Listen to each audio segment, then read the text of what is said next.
Hey guys, welcome back with me again in this channel. On today's tutorial, I'm going to show you how you can clear the cache, cookies, and also browsing history on Chrome.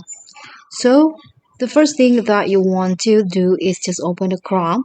So if you want to clear up your history of cache, cookies, and browsing, you can just click on this three dots icon at the top and then go to the settings, tap on settings, and then you can just go to the privacy and security, and you'll see under the privacy and security here, delete browsing data, which includes history, cookies, and cache. Click on it, and you can just choose which one that you want to clear up or delete, and after that you can just tap on delete data, and it's done. So that's pretty much all. Thank you so much for watching. Don't forget to like, comment, and subscribe. Also, click on the thanks. Bye.